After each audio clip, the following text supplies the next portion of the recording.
ازيكم عاملين ايه؟ يا رب تكونوا بخير وبصحة كويسة. النهاردة هنعمل مع بعض أكلة جميلة كلنا بنحبها وبنعشقها كمان. ورق العنب واللحمة. وهنحط اللحمة تحت ورق العنب، لما نقلبه هتبقى فوق وهتبقى شكلها جميل وطعمها خطير. ومحشي مشكل ولسان عصفور. هعمل معاكم من أول اللحمة ما بنسلقها لغاية لو نطلع الأكل بالشكل دوت. زي ما عودتكم أكلنا بالحب وإن شاء الله سهل ولذيذ.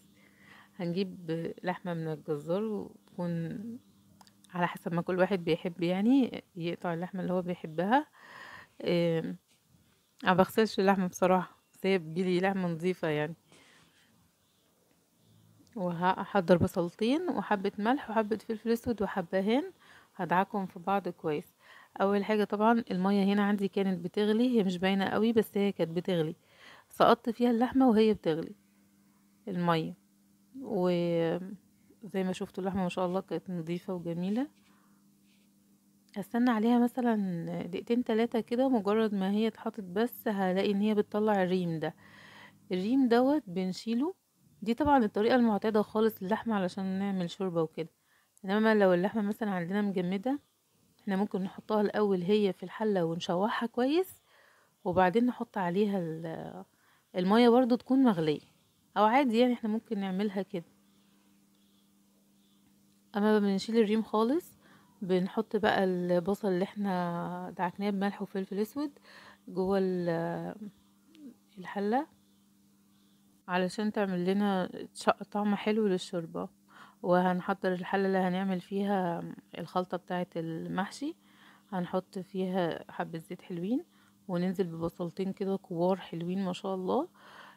طبعا البصل انا يعني بقطعه حلو وسط، مش صغير خالص منمنم ومش كبير. اعملي اللي انت عايزاه، تحبي تقطعي صغير قطعي براحتك، بس كده البصل بيدي طعم حلو قوي في المحشي يعني بعد ما يستوي كده. المهم بنشوحه، مش شرط ان هو يعني ياخد لون خالص، بالعكس يتبل بس، يعني يتدبل بس يبقى دبلان كده. وحطيت عليه 2 قرن فلفل اخضر. يعني سبحان الله احلى حاجة في الاكل بجد الالوان الجميلة سبحان الله بتاعت ربنا اللي هو خلقها لنا، سبحان الخالق يعني. بعد كده بننزل عليه بصلصة طماطم، طبعا احنا ضاربينها كويس في الخلاط. ونسيبها لغاية لما الى حد ما تتسبك يعني، او مش تتقل قوي يعني بس يعني. المهم عندنا هنا هنحط بقى بهارات ايه، ملح وفلفل اسود وكمون، بس كده. يعني احنا مش هنحط للمحشي اي بهارات تانية. هتغلي معانا الصلصة بتاعتنا. اه عايزة اقول لكم بقى السر، دي معلقة سكر. معلقة السكر مع المحشي دي مش هتخليه اي حد عنده حموضة يحس بحموضة ولا يكون تعبان نهائي.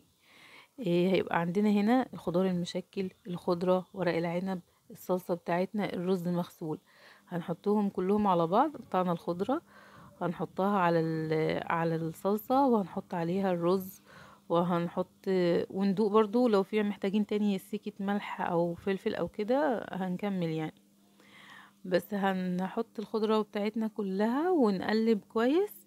هيبقى احنا كده عندنا خلطة محشي ما شاء الله اللهم بارك تحفة. بجد يعني البصل اللي انتوا شفتوه اللي انا مقطعاه بالنسبة لناس كبير ده بيدي مذاق بقى جوه مثلا ورق العنب كده بتبقى مسكرة ما شاء الله. المهم هنيجي بقى نحشي ورق العنب. انا عارفة يعني اكيد معظمنا بنعرف نحشي ورق العنب يعني.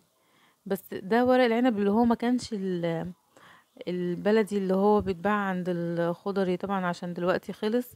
فدوت اللي هو بيكون في برطمانات، فهو كان كبير شوية. فده احسن طريقة للفه، اللي هي الصابع اللي هي تبقى كبيرة دي.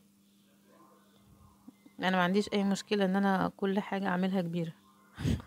اللي بيحب يعمل حاجات صغيرة براحته. المهم ديت اسهل طريقة للف ورق العنب، ولما تتعمل على كيس بلاستيك بتبقى حلوة قوي وبتعرفي تنجزي ما شاء الله كميات كتيرة. يعني متاخدش وقت خالص. عايزة تحشي بالطريقة المعتادة على ايدك براحتك يعني. انتي في مطبخك ابدعي زي ما انتي عايزة وعيشي حياتك. تمام. بس كده. هنعمل بقى حركة تحفة.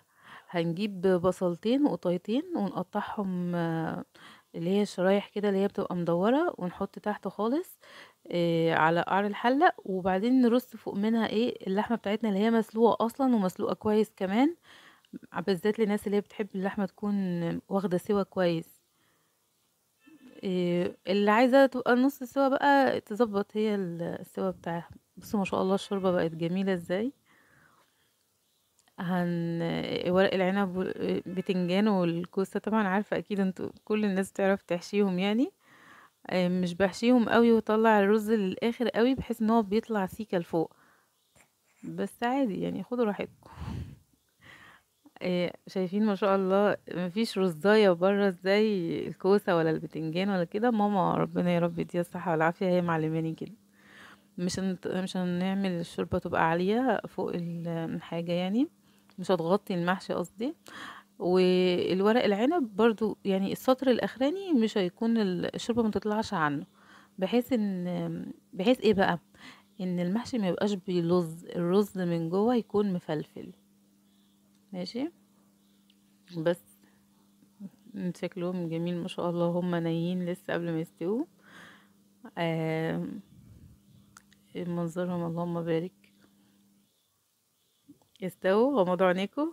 بص انا هقلب السرفيس. غمضوا. يلا فتح. ما شاء الله. بصراحة كانت جميلة جميلة. يعني القوطة طبعا بتدي طعم حلو قوي، انا كنت بحاول اشيلها. وبعدين اللحمة بقى مستوية جدا. ورق العنب روعة. بس ورق العنب البلدي بتاعنا لو احنا مخزنينه بتبقى الورقة احلى، يعني طعم الورقة نفسها احلى. بس ده كان الموجود يعني، فهو برضو كان ما شاء الله جميل. بصوا دوت قبل ما اقلبه يعني. وكده الف هنا وشفا يعني. بجد بسم الله ما شاء الله. طبعا نيتنا خالصة لله، واحنا بنعمل الاكل بنقول اللهم اجعل هذا العمل خالصا لوجهك الكريم، علشان ناخد حسنات. يلا الف هنا وشفا على قلوبكم. تابعوني في مطبخ دودي، ويا ريت تشتركوا في القناة، وانا بحبكم جدا جدا جدا.